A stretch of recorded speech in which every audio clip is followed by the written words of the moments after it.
හොඳයි දුවේ පුතේ අපි සම්බන්ධ වෙලා ඉන්නේ දුවල පුතාලා 2020 උසස් පෙළ ජෛව පද්ධති තාක්ෂණයේදී ප්‍රශ්න පත්‍රයේ දෙවනි ප්‍රශ්න පත්‍රයේ ඒ කොටසත් එක්ක දරුවනේ රචනා ප්‍රශ්න පත්‍රයේ ඒ කොටස දුවල පුතාලා දන්නවා ව්‍යුහගත රචනා ප්‍රශ්න පත්‍රයේ ඒ කොටස ව්‍යුහගත රචනා ප්‍රශ්න 4කින් සමන්විතයි දුවේ පුතේ ව්‍යුහගත රචනා ප්‍රශ්න 4ටම ඕගොල්ලෝ පිළිතුරු සපයන්න ඕනේ දීලා තියෙන ඉඩ මත සපයන්න පිළිතුරු සපයන්න ඕන දරුවනේ දීර්ඝ උත්තර බලාපොරොත්තු වෙන්නේ කෙටි උත්තරය බලාපොරොත්තු වෙන්නේ ඒ දීලා තියෙන ඉඩ හොඳටම ප්‍රමාණවත් දරුවනේ උත්තර සැපීම සඳහා පිළිතුරු සැපීම සඳහා පිළිතුරු පත්‍රයේම සපයලා උත්තර පත්‍රය බාර දීලා යන්න ඕනේ B කොටස රචනා ප්‍රශ්න පත්‍රයේ කොටස පමණයි විභාග ශාලාවෙන් පිටතට ගෙනියන්න හැකියාව තියෙන දුවල පුතාලට අපි මේ වෙනකොට දුවල පුතාලත් එක්ක සාර්ථකව 2020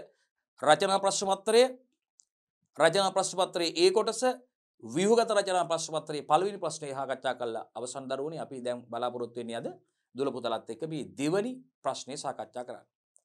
ව්‍යුහගත රචනා ප්‍රශ්න 4ක් තියෙනවා. ඒ කොටස ව්‍යුහගත රචනා ප්‍රශ්න පත්‍රයේ ඒ කොටස ව්‍යුහගත රචනා ප්‍රශ්න ප්‍රධාන ව්‍යුහගත රචනා ප්‍රශ්න 4ක් තියෙනවා. ප්‍රශ්න 4ටම දුවල පුතාලා පිළිතුරු සපයන්න ඕනේ. ඉතින් දුවේ පුතේ අපි දැන් සාකච්ඡා කරන්න බලාපොරොත්තු වෙන දුවල පුතාලත් එක්ක මේ ව්‍යුහගත රචනා ප්‍රශ්න පත්‍රයේ දෙවන ව්‍යුහගත රචනා ප්‍රශ්නේ. හොඳයි පුතේ අපි ප්‍රශ්නේ ආරම්භ කරමු. ප්‍රශ්නෙට යමු. දරුවනේ බලන්න ව්‍යුහගත රචනා ප්‍රශ්න 2 ඒ කොටස ඉංගියක් දෙනවා හින්ට් එකක් දෙනවනේ අලුත් කොටසක් හැම කොටසක්ම අලුතෙන් ආරම්භ වෙනකොට ව්‍යුහගත රචනා ප්‍රශ්න පත්‍රයේ දරුවනේ බලන්න මොකද්ද හින්ට් එක ඉංගිය කියලා ගොවියෙකුට තම ගොවිපලයේ පිහිටි කෘෂි ළිඳෙන් ගොවි මහත්තයෙකුට මේ ගොවි මහත්තයාගේ ගොවිපලයේ පිහිටලා තියෙන ස්ථාපිත කරලා තියෙන ඉදි කරලා තියෙන කෘෂි ළිඳෙන් ලබා ගන්නා භූගත ජල ප්‍රමාණය වැඩි කිරීමට අවශ්‍ය විය. මොකද ගොවි මහත්තයාගේ අවශ්‍යතාවය එයාගේ ගොවිපලේ පිහිටලා තියෙන ඉදි කරලා තියෙන කෘෂි ළිඳෙන් ලබා ගන්නා භූගත ජල ප්‍රමාණය වැඩි කරන්න අවශ්‍ය වෙලා තියෙනවා. බලන්න. ගොවියෙකුට තම ගොවිපලේ පිහිටි කෘෂි ළිඳෙන් ලබා ගන්නා භූගත ජල ප්‍රමාණය වැඩි කිරීමට අවශ්‍ය විය. මේ සඳහා එම භූමියේ භූගත ජලයේ පුනරාරෝපණය වැඩි කිරීමට අවශ්‍ය බැවින් ඒ සඳහා සරල හා ආර්ථිකව ලාභදායී ක්‍රමයක් සඳහන් කරන්න. දැන් මේකෙදි ඕගොල්ලෝ මේ වන මේ ශාක වගා කරනවා කියලා ලියන්න එපා. ඉතින් මේක කෙටි කාලයකින් කරන්න පුළුවන් දෙයක් වෙන්නත් ඕනේ. ආර්ථිකව ලාභදායී වෙන්නත් ඕනේ. දැන් මේකට ශාක වස්ම වැඩි කරනවා ශාක වගා කරනවා කියලා එහෙම උත්තරයක් ලියන්න එපා. ශාක වගා කිරීම කියලා. ඉතින් එතන බලමු අපි මේකට උත්තරේ නේද? උත්තරයකට අපි යන්න ඕනේ. එතකොට මේකෙදි අපිට මොනවද කරන්න පුළුවන් අර ඕගොල්ලෝ දන්නවා මේ අපිට මේකෙදි ජල වහන වලවල් සකස් කරන්න පුළුවන් නේද? ජල වහන වලවල් සකස් කරන්න පුළුවන් අපිට. ඉතින් මේකෙදි අපිට දැන් මේකෙදි අපි ලියන්නේ මේ අපි දැන් මේ ශාක වැස්ම වැඩි කරනවා කියලා. ශාක ගහනේ වැඩි කරනවා, ශාක වගාව වැඩි කරනවා, ශාක වැස්ම වැඩි කිරීම. අපි මේකට ලියන්නේ උත්තරේ. එහෙනම් මේකෙදි අපිට මේ ගොවිපලේ පුනරාරෝපණයේ මේ භූගත ජලයේ පුනරාරෝපණය වැඩි කිරීමට අවශ්‍යයි යාට ඒ සඳහා සරල හා ආර්ථිකව ලාභදායී ක්‍රමයක් අපෙන් අහන්නේ. බලන්න එක තැනකවත් මේ ශාක වගා කරනවා කියලා තියනවද කියලා? මේ කෙටි ඉක්මනින් කරගන්න ඕනේ මේ ලාභදායී වෙන්නත් ඕනේ මේ ක්‍රම. බලන්නකෝ. එහෙනම් එකක් ජලයේ රස්වරසේ කුඩා වලවල් සාදා කාන්දු වීමට වැඩි කාලයක් ලබා දීම. ලියමුද අපි ඒක? ජලයේ රස්වරසේ කුඩා වලවල් සාදා අපි ලියමු දරුවනේ ඒක.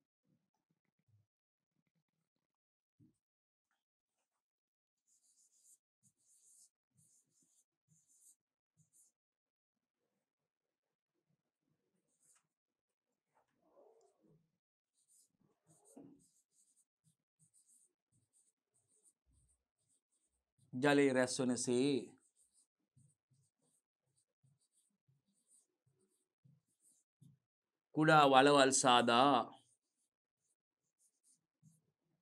කුඩා වලවල් සාදා කාන්දු වීමට වැඩි කාලයක් ලබා දීම. කාන්දු වීමට වැඩි කාලයක් ලබා දෙන්න පුළුවන්. එතකොට මේ කුඩා වලවල් සකසලා පුතේ ජලයේ රැස්වනසේ කුඩා වලවල් සකස් කරලා අපි මොකද කරන්නේ පුතේ කාන්දු වීමට වැඩි කාලයක් ලබා දෙනවා. මේ ජලය කුඩා වලවල් වල රැස් කරලා තිබුණාම දරුවනේ ජලයේ පසතුලට කාන්දු වීමට ජලයේ පසතුලට කාන්දු වීම, වැස්සීම සහ ගැඹුරු වැස්සීම මගින් පුතේ එම ජලයේ භූගත ජලයට එකතු වෙනවා. අපි දන්නවා පසේ මතු පිට ස්තරය ජලයෙන් සම්තෘප්ත වුණාට පස්සේ පසේ මතු පිට අවකාශ හිස්තැන් ඔක්කොම ජලයෙන් පිරුණාට පස්සේ පුතේ වැඩිපුර තියෙන ජලයේ තවදුරටත් වැස්සීම සිද්ධ වෙනවා. මෙන්න මේ වැස්සීම මව්පාෂාණයේ දක්වාම සිදු වෙනකොට පුතේ අපි කියනවා මව්පාෂාණයේ දක්වාම මේ වැස්සීම සිදු වෙනකොට අපි කියනවා ගැඹුරු වැස්සීම, deep percolation. නැත්නම් අපි කියනවා කළුගල් ස්තරයේ දක්වාම මේ වැස්සීම සිද්ධ වෙනවා. මාතෘපාෂාණයේ මව්පාෂාණයේ කළුගල් ස්තරය. මේ කළුගල් ස්තරය නැත්නම් මව්පාෂාණයේ අපාරගම්‍ය පාෂාණ ස්තරයක් පුතේ. එතනින් එහාට ජලයට ගමන් කරන්න අවස්ථාවක් නැහැ. එහෙනම් මේ මව්පාෂාණයේ මත මේ අපාරගම්‍ය පාෂාණ ස්තරයේ මත පුතේ නැත්නම් මේ කළුගල් ස්තරයේ මත ඊට ඉහළින් මේ තැම්පත් වෙනවා මේ ජලයේ. මේ තැම්පත් වෙන ජලයට තමයි පුතේ අපි භූගත ජලය කියලා කියන්නේ. මේ භූගත ජලය තමයි පුතේ පෘථුවියේ ජල ගබඩාව, ජල සංචායකේ. ලෝකේ වැඩිපුරම පානීය ජලය වශයෙන් භාවිතා කරන්නේ මේ භූගත ජලය පුතේ.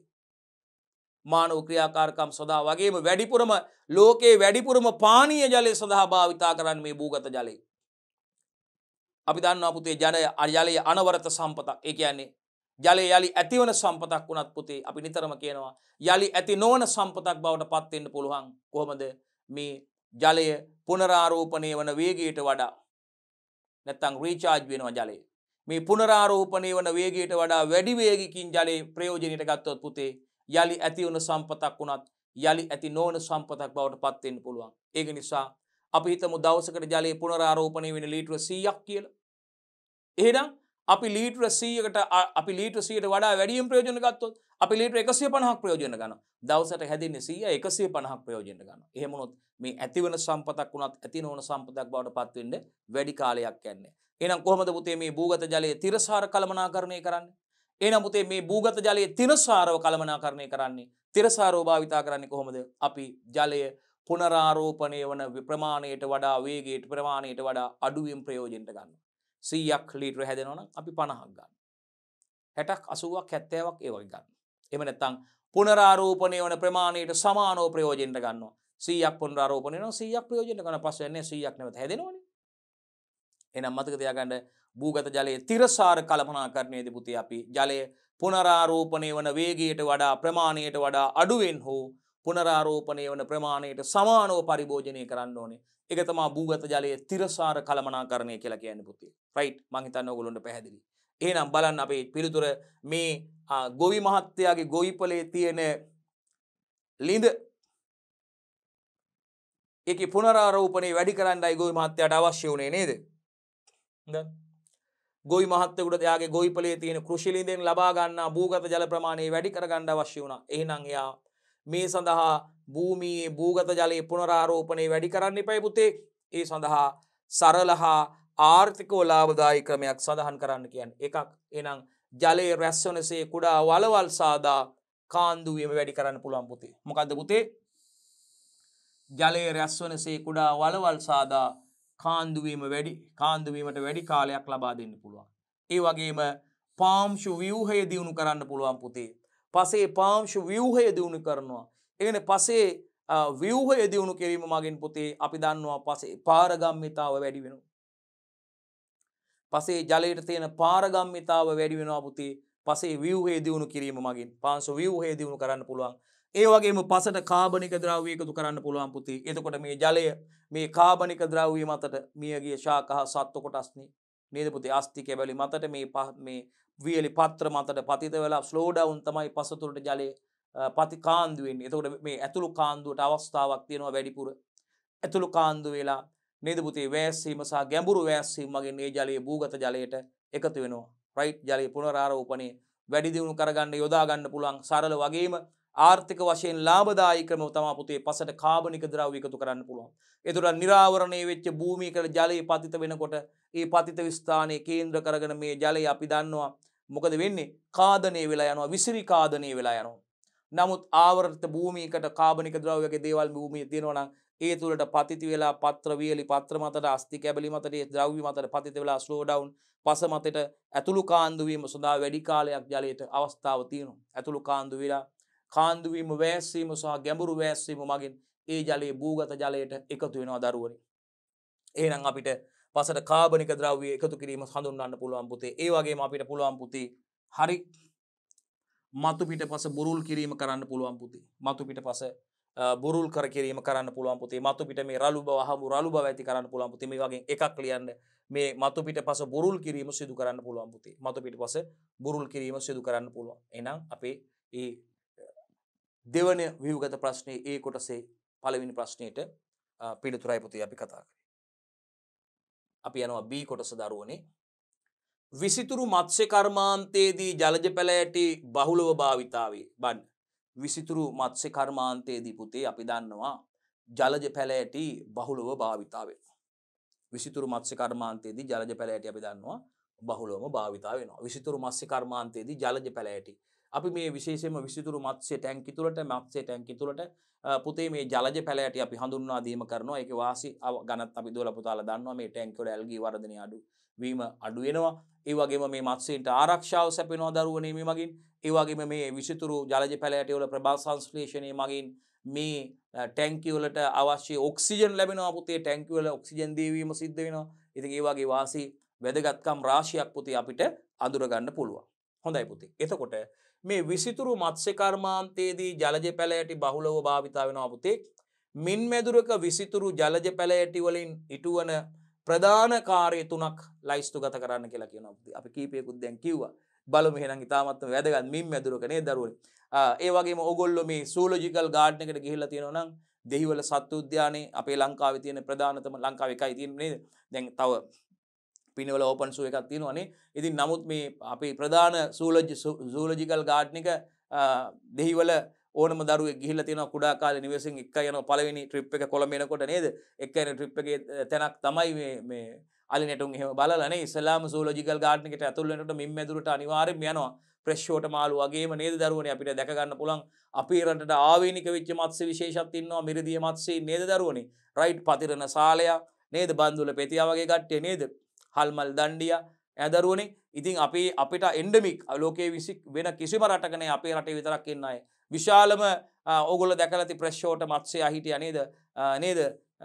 මිරිදිය මත්ස්‍යයන් ඉන්නවා. ඉතින් ඒ වගේ මේ මින් මැදුරකට විශේෂයෙන්ම පුතේ විසිතුරු ජලජ පැල ඇටි වලින් ඉටුවන කාර්යයන් තුනක් ලයිස්තුගත කරන්න කියලායි කියන්නේ. තාම හොඳ ප්‍රශ්නයක් පුතේ වැදගත්.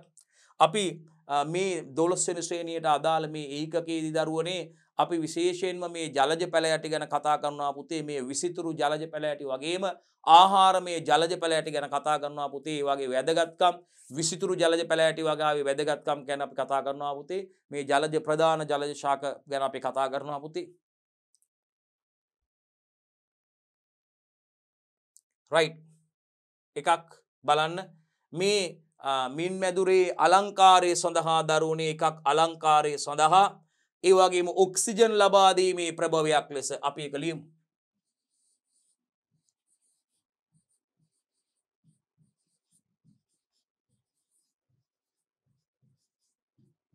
ඔක්සිජන් ලබා දීමේ ප්‍රභවයක් ලෙස. මොකද මේ ජලජ ශාකවල ප්‍රභා සංශ්ලේෂණය මගින් අපි දන්නවා ප්‍රභා සංශ්ලේෂණයේ අතුරු ඵලයක් විදිහට ප්‍රභා සංශ්ලේෂණයේදී අපි දන්නවා ශාක කාබන් ඩයොක්සයිඩ් සහ ජලය මගින් කාබන් ඩයොක්සයිඩ් සූර්යාගේ රසායන සූර්යාගේ තාප ශක්තිය රසායනික ශක්තිය බවට පත් කරනවා හදනවා C6යි H12යි O6යි ග්ලූකෝස් +O2. මෙන්න මේ ඔක්සිජන් පුතේ ජලයේ දියවීම සිද්ධ වෙනවා මේ ශාක ජලජ ශාකවල ප්‍රභා සංශ්ලේෂණයෙන් නිදහස් කරන ප්‍රභා සංශ්ලේෂණයේ ඵලයක් විදිහට නිදහස් කරන ඔක්සිජන් පුතේ වැදගත් වෙනවා. එහෙනම් මේ ජලජ පැල ඇටි විසිතුරු ජලජ පැල ඇටි පුතේ විශේෂයෙන්ම මේ මින් මැදුරු වල ඔක්සිජන් ලබා දීමේ ප්‍රභවයක් ලෙස ක්‍රියා කරනවා. ඔක්සිජන් ලබා දීමේ ප්‍රභවයක් ලෙස ක්‍රියා කරනවා. එකක් අලංකාරය සඳහා අපිට කියන්න පුළුවන් එක කරුණක්. ඒ වගේම ඔක්සිජන් ලබා දීමේ ප්‍රභවයක් ලෙස ක්‍රියා කරනවා. මේ ජලජ ජීවීන්ට සෙවන සපයනවා පුතේ ආරක්ෂාව සැපීම. අපි මේ දෙකම එකට කරලා ලියමු. ජලජ ජීවීන්ට සෙවන සහ ආරක්ෂාව සැපීම. වෙන වෙනම ලියන්නත් පුළුවන් ගැටලුවක් නැහැ. එහෙම ලිව්වත් ඉක්මනින් මේ අපිට මෙතන කාලය ඉතුරු කරගන්න ඕනේ. ජලජ ජීවීන් හට සෙවන ආරක්ෂාව සැපීම.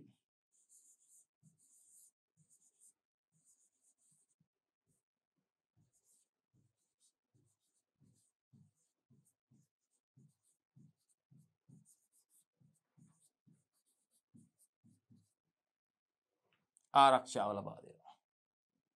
ඒ වගේම මත්ස්‍ය අභියන්නේ සඳහා උපස්තරයක් වීම. ඒකත් ලියමු පුතේ අපි.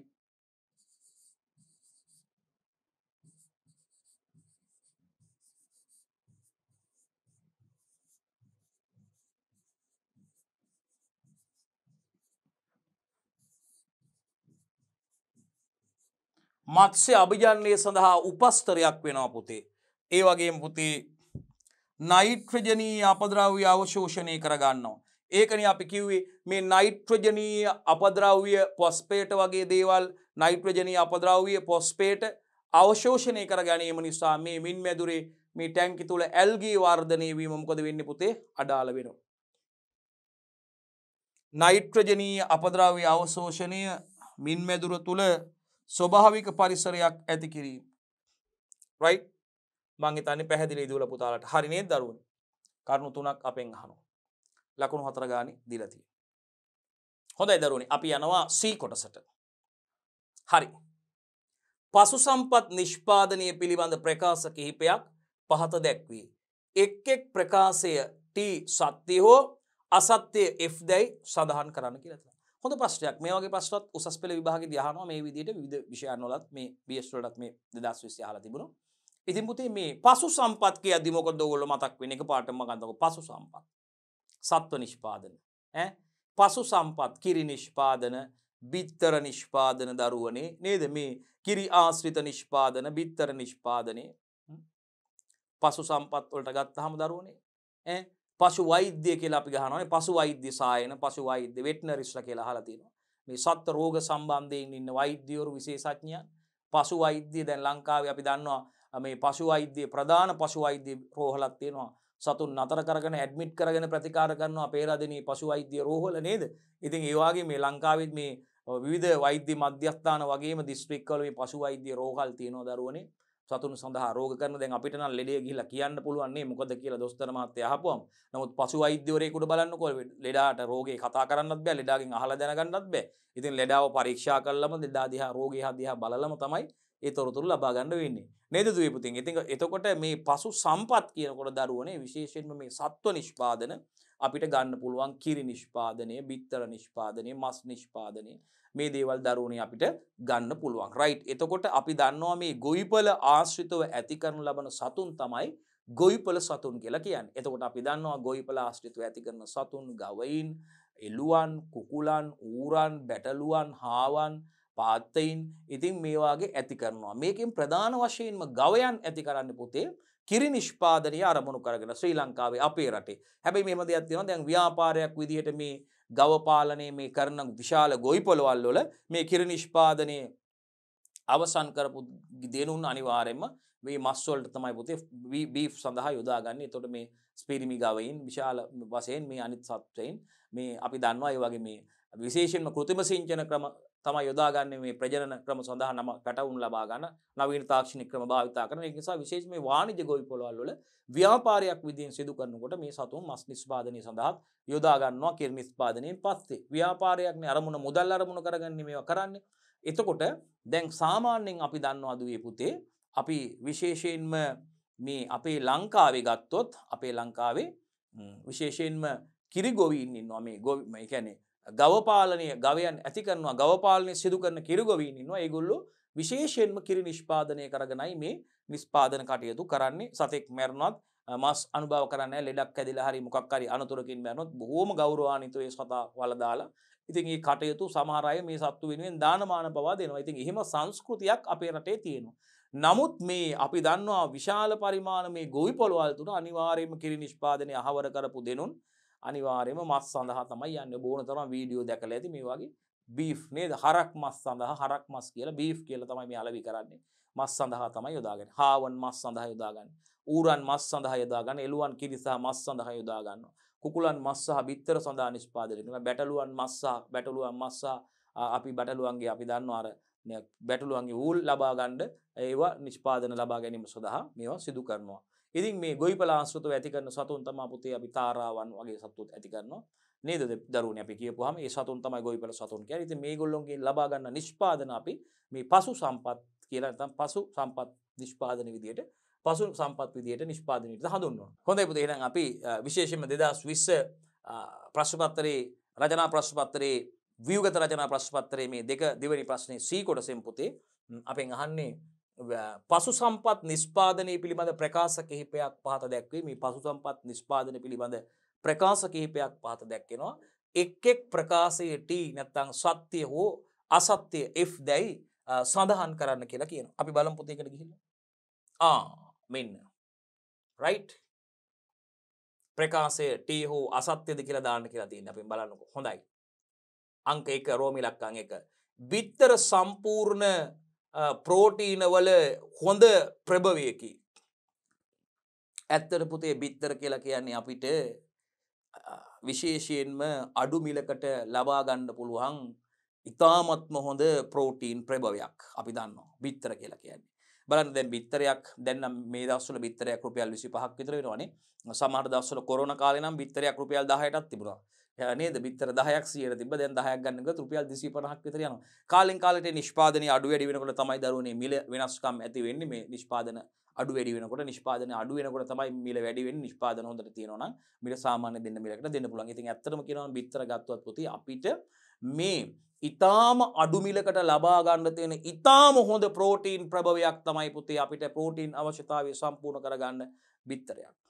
right නිරෝගී පුද්ගලයෙකුට පුතේ අනිවාර්යෙන් බිත්තරයක් සතියකට බිත්තරයක් දෙකක් මේ අනුභව කරාට කිසි ප්‍රශ්නයක් නැහැ පුතේ. බිත්තර ඉතාම හොඳ ප්‍රෝටීන් ප්‍රභවයක් විදිහට අපිට හඳුන්වන්න පුළුවන්. මේ ඉතාම අඩු මිලකට ලබා ගන්න පුළුවන් වඩා වැඩි ප්‍රෝටීන් ප්‍රමාණයක් ලබා ගන්න පුළුවන් හොඳ ප්‍රෝටීන් ප්‍රභවයක් විදිහට අපිට හඳුන්වන්න පුළුවන් පුතේ.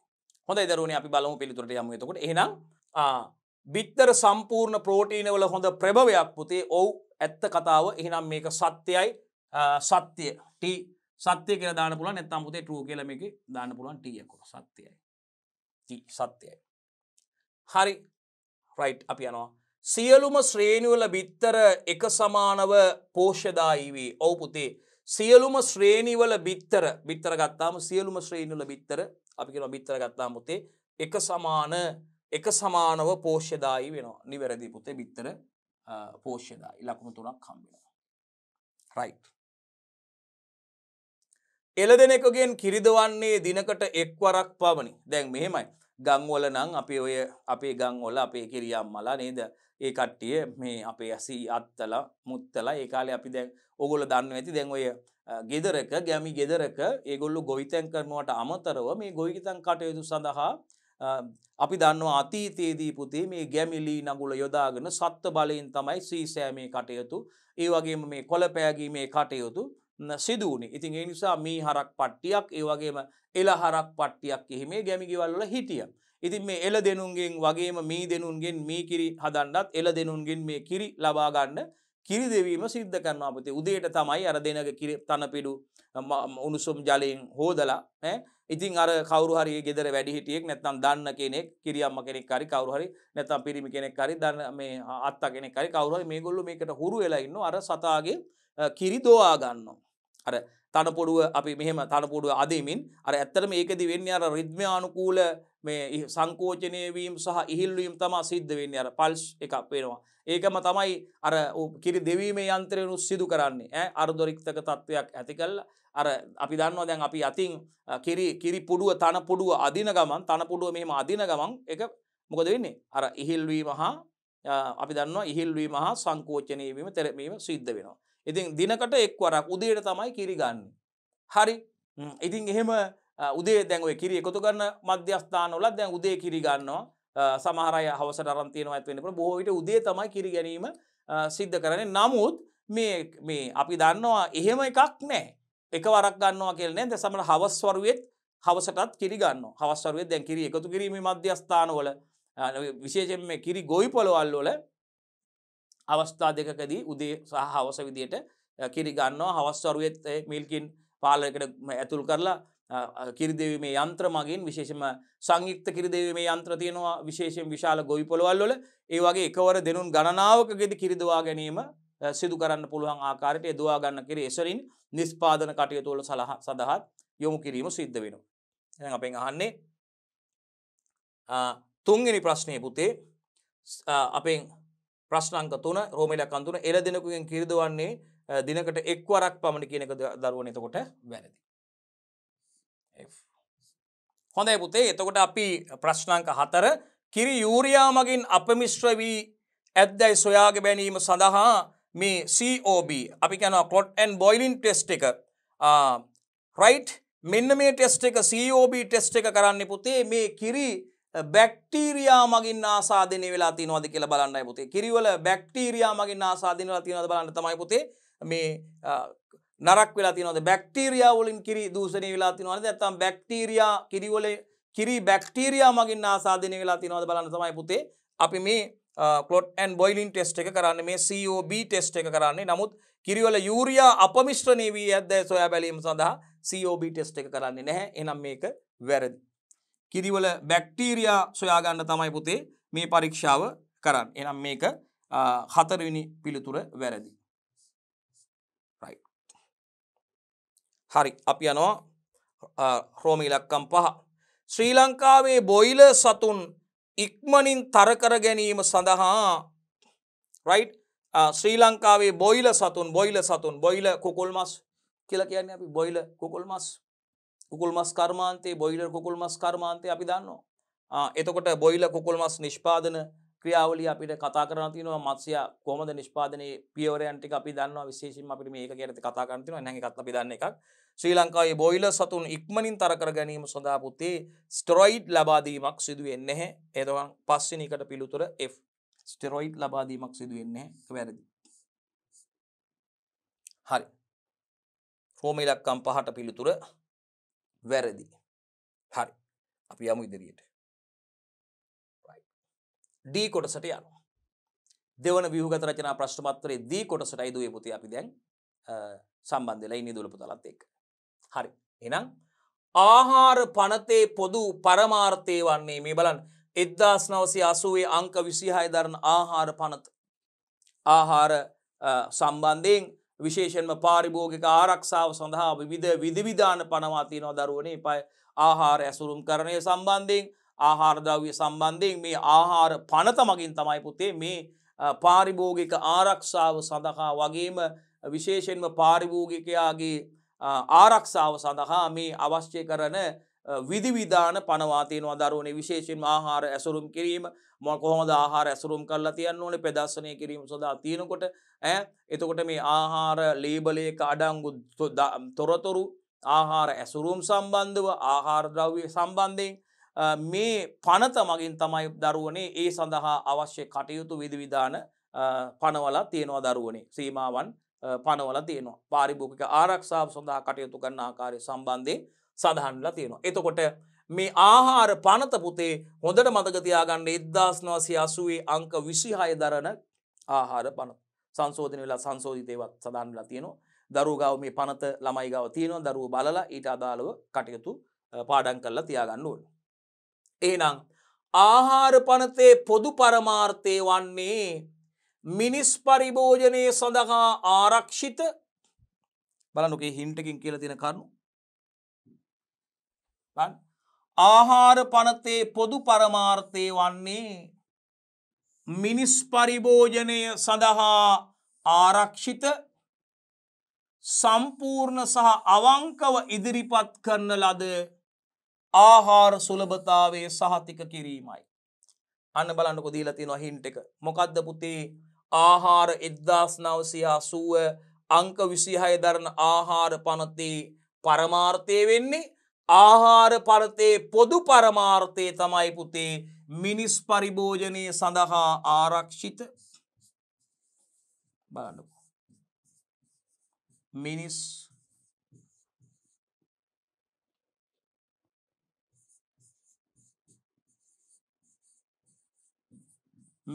පරිභෝජනය සඳහා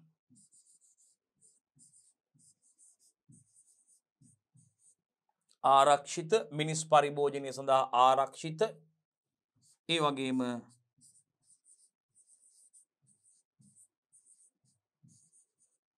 සම්පූර්ණ සහ අවංකව ඉදිරිපත් කරන ලද අවංකව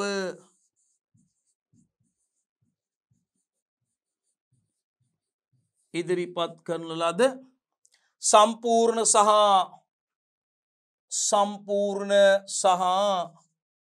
අවංකව ඉදිරිපත් කරන ලද මොකද්ද? ආහාර සුලභතාව සහතික කිරීමයි.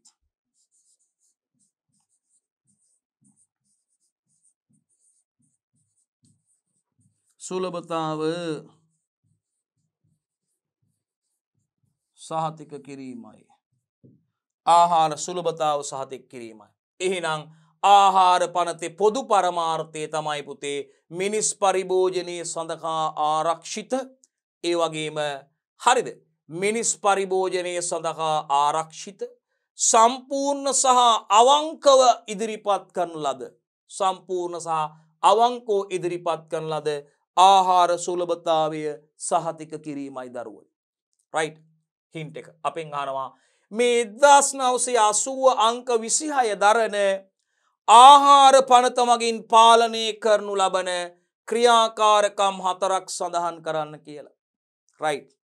අංක 1980 අංක 26 දරන ආහාර පනත මගින් පාලනය කරනු ලබන ක්‍රියාකාරකම් 4ක් සඳහන් කරන්න කියලා කියනවා. රයිට්. අපි පිළිතුරට යන්නේ දුවල පුතාලත් එක්ක. රයිට්. වෙළඳාම සඳහා ආහාර බෙදා හැරීම බලමු.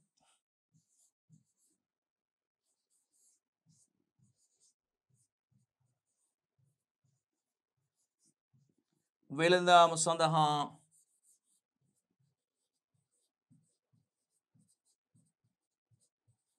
ආහාර බෙදා හැරීම සම්බන්ධව ඒ වගේම වෙළඳාම සඳහා ආහාර හැසිරවීම නැත්නම් පරිහරණය සම්බන්ධයෙන්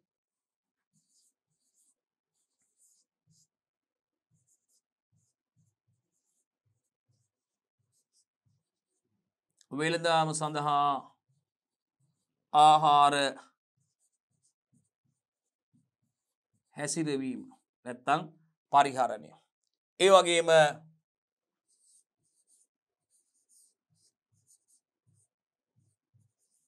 වෙළඳාම සඳහා ආහාර සැකසීම සම්බන්ධයෙන් සැකසීම ඒ වගේම වෙළඳාම සඳහා ආහාර ගබඩා කිරීම සිදු කරන ආකාරය සම්බන්ධයෙන්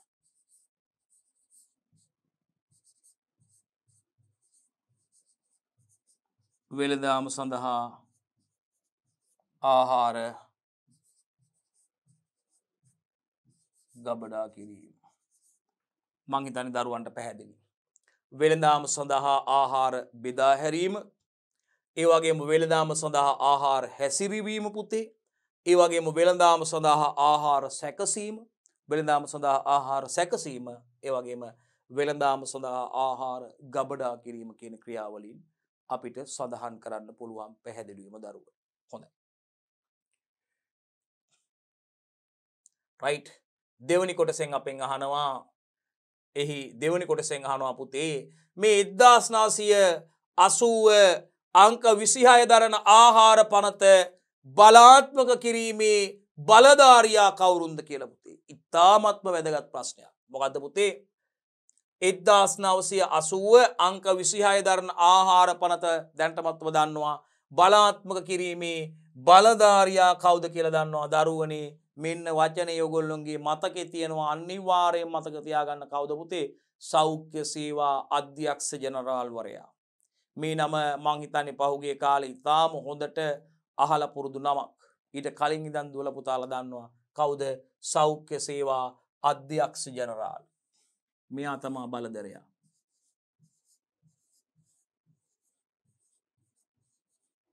සෞඛ්‍ය සේවා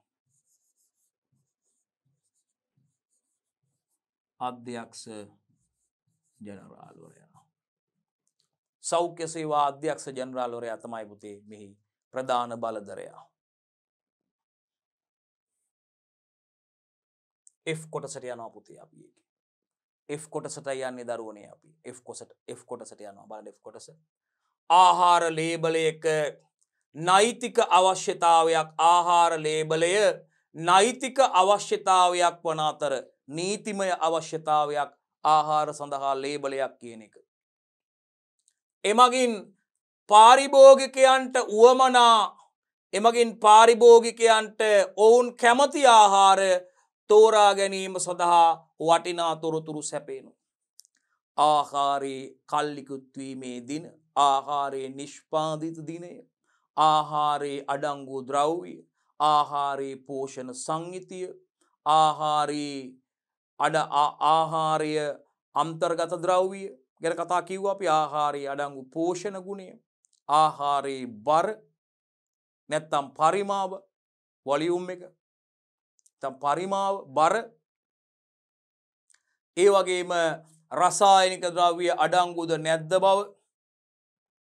කල් තබා ගැනීමේ ද්‍රව්‍ය අඩංගුද නැද්ද බව, ආහාර ස්ටෝ කරලා තියෙන ආකාරය, ඒ වගේම පරිහරණය කරන ආකාරය, රයිට්. ඒ වගේම නිෂ්පාදකයා පිළිබඳ තොරතුරු, මිල වැනි තොරතුරු රාශියක් දරුවනේ ඇසුරුම හරහා පාරිභෝගිකයාට ලබා ගන්න පුළුවන්. එහෙනම් ආහාර ඇසුරුමක මේ ලේබල් එක, සමහර ඇසුරුමේම ලේබල සඳහන් වෙනවා, print කරලා එනවා, නැත්නම් ඇසුරුමේම වෙනම ලේබල් එක තියෙනවා අපි දන්නවා. රයිට්. එතකොට ආහාර ලේබලය, මෙන්න මේ ලේබලය නෛතික අවශ්‍යතාවයක්, නීතිමය අවශ්‍යතාවයක් වන අතර එමගින් පාරිභෝගිකයන්ට ඔවුන් කැමති ආහාර තෝරා ගැනීම සඳහා වටිනා තොරතුරු සැපේනවා දරුවෝ. තමන් කැමති ආහාර වර්ග, ආහාර පාන වර්ග ලබා ගැනීම සඳහා මෙන්න මේ ලේබලය හරහා පුතේ වටිනා තොරතුරු සැපේනවා අනිවාර්යෙන්ම. හරි. හින්ට් එක. මොකද්ද අහන්නේ? ඔව්. අපෙන් අහනවා ආහාර නිෂ්පාදනයක ලේබලයේ දක්වා ඇති පහත සඳහන් තොරතුරු වල එක් ප්‍රධාන වැදගත්කමක් බැගින් සඳහන් කරන්න කියන. රයිට්. හරි. බාකෝඩ් එකක්, කාණ්ඩ අංකයක්.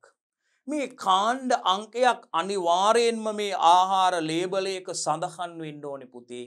මේ නිෂ්පාදන ක්‍රියාවලිය පිළිබඳ තොරතුරු අපිට ට්‍රේසබිලිටි එකක් කරන්න පුළුවන් පුතේ.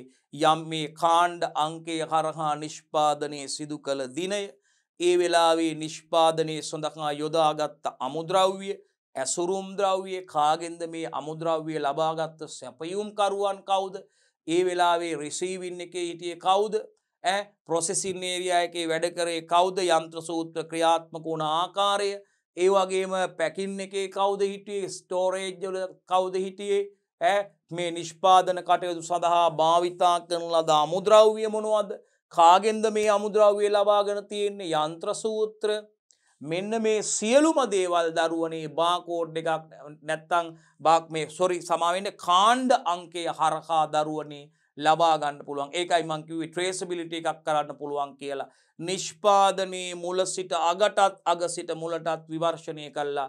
යම්කිසි ස්ථානයකදී අපි කියනවා යම්කිසි ආපදා තත්වයක් ආහාරයට හසාඩ් එකක් ඇතුළු වුණොත් දරුවනේ, ආපදා තත්වයකට හේතුවක් වුණොත් අපිට මේ මූල බීජයේ හේතු හොයලා බලා ගන්න අවස්ථාව ලැබෙනවා. කොතනින්ද මේ ෆොරින් බොඩි එකක් ඇතුළු වුණේ, මේ ආහාරයේ තත්ත්වය වෙනස් වීම සඳහා හේතුනේ මොකද්ද කියන සාධකය අපිට පරීක්ෂණාත්මකව තහවුරු කරගන්න පුළුවන්. නියමාකාරයෙන්ම අදාළ දිනය, මේ නිෂ්පාදනයේ සිදු වුණු වේලාව, තොරතුරු, ඒ වෙලාවේ මේ නිෂ්පාදන අංශයේ සේවය කරපු අය සියලුම තොරතුරු වාර්තා දැනගන්න පුළුවන් මෙන්න මේ කාණ්ඩ අංකයක් කරහා. හැබැයි නියමාකාරයෙන් මේ සිදුවන තැන්වල තමයි නිකන් සාමාන්‍ය ගමේ ගොඩේ මිරිස් කුඩු පැකට් විකුණනකොටත්, කඩල පැකට් විකුණනකොටත් බාකෝ මේ කාණ්ඩ අංකයක් දාලා තමයි දාන්නේ. ඒ වගේ එහෙම හොයාගන්න බෑ. නමුත් අපි දන්නවා අපි ආහාර මිලදී ගන්නකොට විශේෂයෙන්ම අපි දන්නවා මේ තත්ත්ව කළමනාකරණ පද්ධති ක්‍රියාත්මක කරනවා. ඒ වගේම අපි දන්නවා ආහාර අපනයනයේදී වගේම දේශීය වෙළඳපොළ සඳහා ආහාර නිෂ්පාදනය කරද්දී දරුවනේ මේ තත්ත්ව කළමනාකරණ පද්ධති ඉතාමත්ම වැදගත් වෙනවා. අපි දන්නවා ආහාර නිෂ්පාදන සමාගම් වල GMP good manufacturing practice යහ නිෂ්පාදන පිළිවෙත්, good hygienic practice යහ සෞඛ්‍ය ආරක්ෂිත පිළිවෙත්, GAP good agricultural practice අපි කියන යහ කෘෂිකාර්මික පිළිවෙත්, ඒ වගේම SLS සහතිකකරණය ආරම්භ තියෙනවා, ISO සහතිකකරණ ISO 22000 ආහාර නිෂ්පාදනය පිළිබඳ කළමනාකරණ පද්ධතිය, ඒ වගේම ආහාර නිෂ්පාදන අපනයනය සඳහා සමාගම් විසින් ලබා ගන්නවා HACCP කළමනාකරණ පද්ධතිය, hazard analysis critical control point උපද්‍රව විශ්ලේෂණ අවධි පාලන කළමනාකරණ පද්ධතිය. ඕගොල්ලෝ දන්නවා පුතේ hazard එකක් කියන්නේ ජීව විද්‍යාත්මකව හරි භෞතික විද්‍යාත්මකව හරි රසායන විද්‍යාත්මකව හරි මිනිසාට අහිතකර වෙන්න පුළුවන් ඒජන්ට් එකක්. ඉතින් මේ දේවල් මගින් මේ තැන්වල CCPs critical control point immediately පාලනය කරන්න ඕන තැන් ඒවා පවත්වා ගනිමින් ඒ අවදි සීමා පවත්වා ගනිමින් අපිට මේ නිෂ්පාදන කටයුතු වලදී වෙන්න පුළුවන් හානි උපද්‍රව ආපදා වළක්වා ගැනීම සඳහා මේ තත්ත්ව කළමනාකරණ පද්ධති අනුගමනය කිරීම මගින් ඒ කටයුතු කරන්න පුළුවන්. එවැනි ආයතන තුළ තමයි මේ විදිහට නිවැරදිව අපිට මේ දේවල් අධ්‍යයනය කරන්න පරීක්ෂා කරලා බලන්න පුළුවන් වෙන්නේ. ඉතින් සමහර ආයතන කියන්නේ විශේෂයෙන් මේ සාමාන්‍ය තැන්වල අපි අර කියන කතාවට ගමේ ගුඩේ කියලා කියන තැන්වලත් ඒගොල්ලොත් ඕක මේ නීතිමය අවශ්‍යතාවයක් ඉඳලා ලේබලේ බාකෝඩ් මේ සමාවෙන්න මේ මොකද්ද කාණ්ඩාංකයක් දානවා. නමුත් ඒකේ මේ නිෂ්පාදන දින ඒ වකවානු නැහැ. ඒවා හරියට කරන තැනුත් තියෙනවා. මේ හරියටම කරන තැන් අනිත් තැන්වල නම් නිකන් ඒ කාණ්ඩාංකයක් දානවා. මේ කාණ්ඩාංකයක් කියන එක දාන්න ඕනේ හින්දා. ඒ වගේ ඉතින් සමහර දත්ත පවත්වා ගන්නවාද තොරතුරු පවත්වා ගන්නවාද කියන එක පිළිබඳ ගැටලුවක් තියෙනවා. හරි. එහෙනම් අපි යමු ඉදිරියට. හරි. අන්න මං කිව්වා. traceability එකක් හරි නේද පුතේ? හරියටම හරි.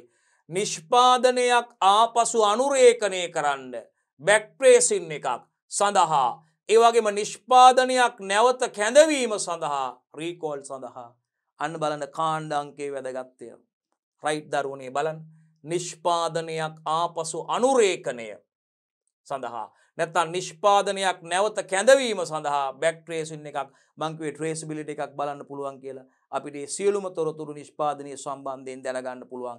ඒකෙදී නිෂ්පාදනයේට යම් කිසි foreign body එකක් අහිතකර ද්‍රව්‍යයක් ඇතුළු වුණා නම් hazard එකක් සිදු වෙලා තියෙනවා නම් අනතුරුදායක දෙයක් අන්තරාදායක දෙයක් වෙලා නැත්නම් ආහාරය සම්බන්ධ ඒ නියමිත කාලයේ තියෙද්දිනුත් අපිට කල්ලිගොත් වීමේ අපි ආහාර වෙනස් වීමක් නරක වීමක් සිදුලා තියෙනවා නම් ඒකට අපිට මූලික හේතුව හොයාගන්න පුළුවන් විදියට මේ කාණ්ඩාංකය හරහා ඒ කටයුත්ත කරන්න පුළුවන්. එහෙනම් බලන්න පුතේ නිෂ්පාදනයක් ආපසු අනුරේඛනය නැත්නම් back tracing එකක් සඳහා එහෙම නැත්නම් නිෂ්පාදනයක් නැවත කැඳවීම recall එකක් සඳහා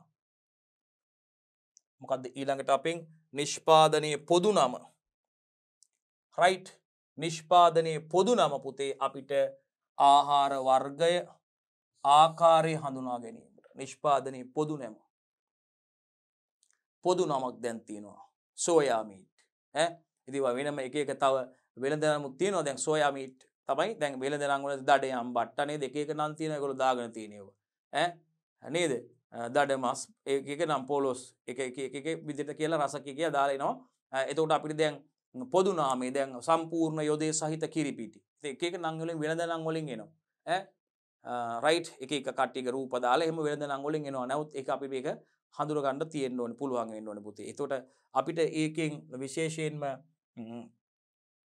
මතක තියාගන්න මේ නිෂ්පාදනයේ පොදු නම. ඒකේ වැදගත්කම තමයි පුතේ. එතකොට නිෂ්පාදනයේ මේ ආහාර වර්ගය ආකාරය හඳුනා ගැනීම. පොදු නම. right? ඊළඟට ලියාපදිංචි අංකය. නිෂ්පාදනයේට නෛතික බවක් ලබා දීමට ලියාපදිංචි අංකයක් තියෙනවා පුතේ. right? registration number එකක් තියෙනවා මේ නිෂ්පාදන කටයුතු කරන්න. දැන් ඔබ නිෂ්පාදනයක් කරනවා නම් ආහාර නිෂ්පාදනයක් ඔබ නිවසින්ම පටන් ගන්නවා නම් ඔබ මේක සමාමකක් බවට පත් මේ කරන්න කලින් ලියාපදිංචි කරන්න කලින් ඉස්සෙල්ලාම ඔබ ප්‍රදේශයේ ප්‍රාදේශීය ලේකම් කාර්යාලයෙන් ඔබ මේකට BR එකක් ලබා ගන්න ඕනේ. business registration එකක් ලබා ගන්න ඕනේ. ඊට පස්සේ ඔබ නගර සභාවේ නැත්නම් ප්‍රාදේශීය සභාවේ ඔබ මේ සඳහා වෙළඳ බලපත්‍රයක් ලබා ගන්න ඕනේ.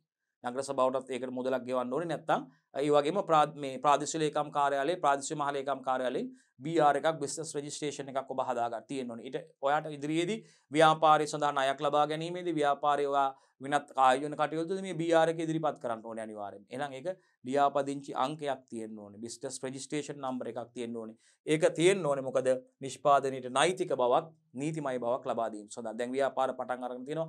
ආහාර නිෂ්පාදන ව්‍යාපාර වෙන්න පුළුවන්, වෙනත් නිෂ්පාදන ව්‍යාපාර වෙන්න පුළුවන්, සේවා සපයන වෙන්න පුළුවන්. මේ ව්‍යාපාරයක් විදිහට BR එකක් බිස්නස් රෙජිස්ට්‍රේෂන් එකක් කරලා ඒ සහතිකයේ ළඟ තියාගන්න ඕනේ. හරි. ඒ වගේම නගර සභාවෙන් මේ අපිට මේ BR එකට අදාළව වෙළඳ බලපත්‍රයක් නිකුත් කරනවා. වෙළඳ බලපත්‍රයක් නිකුත් කරනවා. ඒ සඳහා ඒ වෙළඳ බලපත්‍ර අංකය අවශ්‍යයි BR එක ලබා ගන්න. ඒ කටයුතු දෙකම සිද්ධ වෙන්න ඕනේ දෙකක්. රයිට්. මම හිතන්නේ පැහැදිලි. එහෙනම් ඒකෙන් අවශ්‍ය වෙන්නේ වැදගත්කම තමයි නිෂ්පාදනයේට නෛතික බවක් ලබා දීම සඳහා වැදගත්කම. නීතියට පටහැනි නොවන නීතියට අදාළව සිදු කරන ක්‍රියාවලියක් විදිහට ඒකට සඳහා මේ ආරම්භ කරනකොට මේ සඳහා වෙනම PHI මහතුරු ඇවිල්ලා බලලා මෙන්න මේ ආකාරයට නිවැරදිව සිද්ධ වෙන්න ඕන කියන එක බලලා තමයි මේ සහතික නිකුත් කිරීම සිදු කරන්නේ. ඊළඟට නිෂ්පාදිත දිනය සහ කල් නිකුත් වීමේ දිනය. ආහාරය නිෂ්පාදනය කරලා තියෙන දේ නැත්නම් භාණ්ඩ නිෂ්පාදනය කළ දිනය සහ කල් නිකුත් වීමේ දිනය. ආහාර පරිභෝජනයට සුදුසු බව දැන ගැනීම සඳහා. කල් නිකුත් වෙලා නම් ඒ ආහාරය පරිභෝජනයට සුදුසු නෑ. මොකද විශේෂයෙන්ම මේ සෙල්ෆ් ලයිෆ් ටෙස්ට් එකක් කරනවා පුතේ. ආයි කාලේ පරීක්ෂා කරලා බලන පරීක්ෂණ සිදු කරනවා. සාමාන්‍ය මං කිව්වා වගේ ඔය තැන්වල සාමාන්‍ය තියෙන මේ සත්ව කළමනාකරණ පද්ධති ක්‍රියාත්මක නොවන තැන්වල නම් සෙල්ෆ් ලයිෆ් ටෙස්ට් එකක් කරන්නේ. ඒගොල්ලොන්ගෙන් ඇහුවත් මේ නිකන් අපි මාස 6ක් මාස 3ක් දින දාගෙන ඊට පස්සේ අහපව් රිටර්න් ආපුවම නරක වෙලා නැත්නම් ආයෙ ලේබල් කරලා ඒව අලෙවි කරනවා. සාමාන්‍ය එහෙමයි වෙන්නේ. මේ සෙල්ෆ් ලයිෆ් ටෙස්ට් එකක් කියන්නේ ආයු කාලේ පරීක්ෂා කරක බැලීමේ ටෙස්ට් එකකදී නියමාකාරයෙන් මේක කරන්න ඕනේ. දැන් අපේ ආයතනයේ අපි මේ තියන් ඉඳලා කරලා බෑ. ඒක දැන් අපි මෙහෙම හිතන්නකෝ දැන් අපි ආහාරයක් සාමාන්‍ය තත්ත්වයටදී අපි ඇසුරුම් කරලා අපි කරන විදිහට කරලා අපි අපිත් ඒක දින සති මාස පරීක්ෂා කරලා බලනවා මේ ආහාරයේ ඉන්ද්‍රිය ගෝචරතා ලක්ෂණ අපිට අඳුර ගන්න පුළුවන් ලක්ෂණ වෙනස් වෙන ආකාරය අපිට බලන්න පුළුවන්. ඒ වගේම අපි පරීක්ෂණේ පටන් ගන්න දවස මේ සාම්පල් එකක් අපි අවුට්සයිඩ් ලැබොරටරි එකකට දීලා තියෙන්න ඕනේ. ඒක මේ හොරෙන් සල්ලි දීලා අතින් සල්ලි ගාණක් දීලා එහෙම කරන එකක් නෙවෙයි. හරියටම කරන ලෝකයේම පිළිගත් සම්මත පර්යේෂණ ආයතනයක් වන්න ඕනේ. ලංකාවේ නම් ITI එක ගන්න පුළුවන් දරුවනේ. ඉන්ඩස්ට්‍රියල් ටෙක්නොලොජි ඉන්ස්ටිටියුට් එක ගන්න පුළුවන්. ඒ වගේම SGS ලංකාව එක ගන්න පුළුවන්. SGS ලංකාව එක ලෝකයේ හැමතැනම ඒගොල්ලෝගේ බ්‍රාන්චස් තියෙනවා. ලෝකෙම පිළිගත්ත විශේෂම EU countries යුරෝපියන් යුනියන් එකේ පිළිගත්ත ලෝකයේ පිළිගත්ත සම්මත පරීක්ෂණ ආයතන විදිහට අපිට ඒවා හඳුන්වන්න පුළුවන්. අපේ රජයේ ආයතනයක් මේ ITI එක අරක පුද්ගලික ආයතනයක්. ඉතින් මේ වගේ තමයි මේ පරීක්ෂණ සිදු වෙන්නේ ප්‍රධාන වශයෙන්. ඒ අපිට ඒ වගේම ශ්‍රී ලංකා ප්‍රමිති ආයතන තුලත් සමහර පරීක්ෂණ කටයුතු සිදු වෙනවා.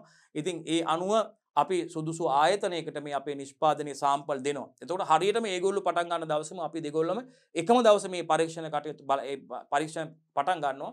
එතකොට එහෙම බලලා දින සති මාසේ විදිහට මේ ලක්ෂණ නිරීක්ෂණය කරන් ගිහිල්ලා ඒවායේ අර ලක්ෂණ වෙනස් වෙන අවස්ථා අනුව අපිට මේ වගේ ආයු කාලයේ තීරණය කරන්න පුළුවන්. සෙල්ෆ් ලයිෆ් එක තීරණය කරන්නේ අපි එහෙමයි. නැතුව මේ අපිට හිතන විදිහට දෙන්නේ මේවා තියාගෙන බලනවා නිෂ්පාදන මෙච්චර කාලයක් තියාගෙන බලලා මෙන්න මේ ඒ අනුව තමයි මේ නිෂ්පාදන සඳහා ඒ નિયમિત ඇසුරුම් තත්ත්වයට තේ පවත්ව ගන්න තත්ත්වයට තේ මෙච්චර කාලයක් අපිට තියාගන්න පුළුවන් කියලා ඒකේ සෙල්ෆ් ලයිෆ් එක ආයු කාලේ තීරණය කරන්නේ. නැත්නම් ওই ගමේ ගොඩේ රටකජු බෙදලා පැකට් කරලා ගහලා දාන තැන් වල ඒ වගේම මිරිස් කුඩු ඇසෝ ඒ කුළු බඩු නිෂ්පාදනය කරන තැන් තියෙනවා. ඒගොල්ලෝ ඉතින් ඒගොල්ලොන්ට හිතන ඉතින් නමුත් හොඳට ඇත්තටම මේ SLS ලබාගෙන තියෙන GMP අරන් තියෙන ඒ වගේ තත්ත්ව කළමනාකරන පද්ධති අරගෙන තියෙන ආයතන තියෙනවා. ඒ ආයතන වල හරියටම මේ සෙල්ෆ් ලයිෆ් ටෙස්ට් ඒ විදිහට සිදු වෙනවා දරුවනේ. අපනයනය කරන ආහාර අපනයනය කරන සමාගම් තියෙන ඒ වගේ මේ දේවල් හරියට සිදු වෙනවා. සාමාන්‍ය ගම් වලත් මේ නාගරිකවත් මේව හරියට මේ කර්මාන්ත පවත්වාගෙන යන නියමාකාරයට පවත්වාගෙන යන කුළුබඩු නිෂ්පාදන ආයතන වෙනත් බීම නිෂ්පාදන ආහාර නිෂ්පාදන ආයතන තියෙනවා. ඒවා මේ වගේ හරියට කරනවා. මම කියන්නේ සාමාන්‍ය දෛනිකව එදිනෙදා වුණා කරන කට්ටිය ඉන්නවා.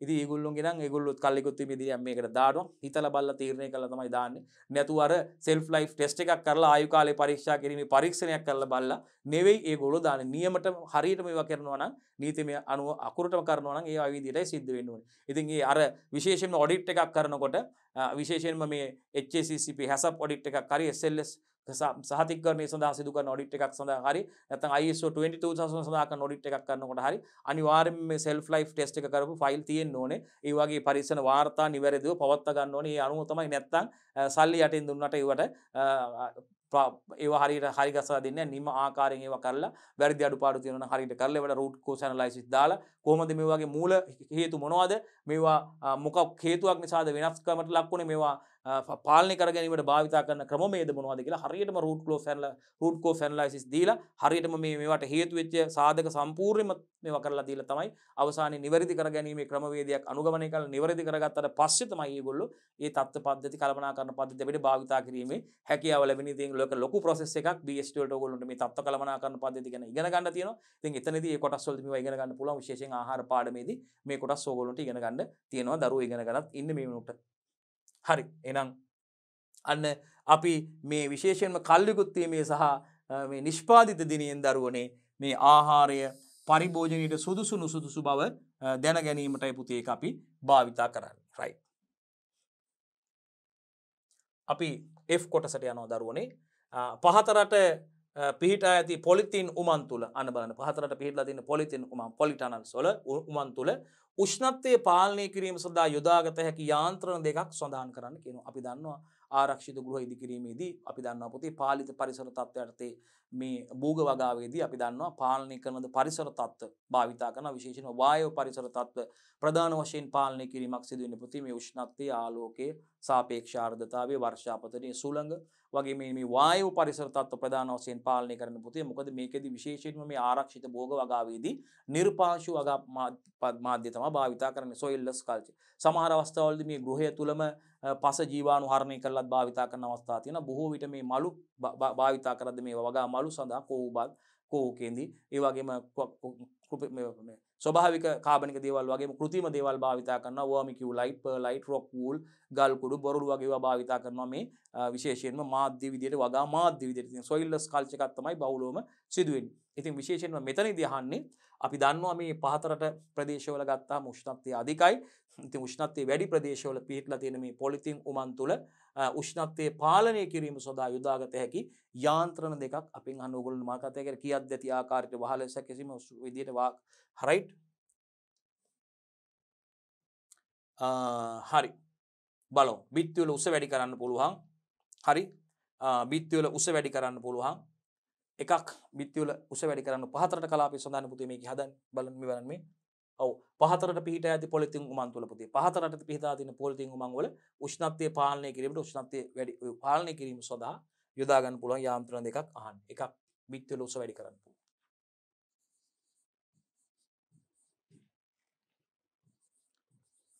ගෘහයේ බිත්ති වල උස වැඩි කිරීම. උස වැඩි කරන්න පුළුවන්. සචල ලූවර් සවි කරන්න පුළුවන්. ලූවර්. වහලේ ගෘහයේ වහලේ විවෘත කළ හැකි ජනෙල් සවි කරන්න පුළුවන්. ඒවර දවල් දිවා කාලේ විවෘත කළා රාත්‍රී කාලේ වහන විදියට සකස් කරන්න පුළුවන්. මේ ලූවරුත් එහෙමයි. සචල ලූවර් සවි කරන්න පුළුවන්. සචල ලූවර් සවි කිරීම. දෙකක් අපෙන් අහන්න.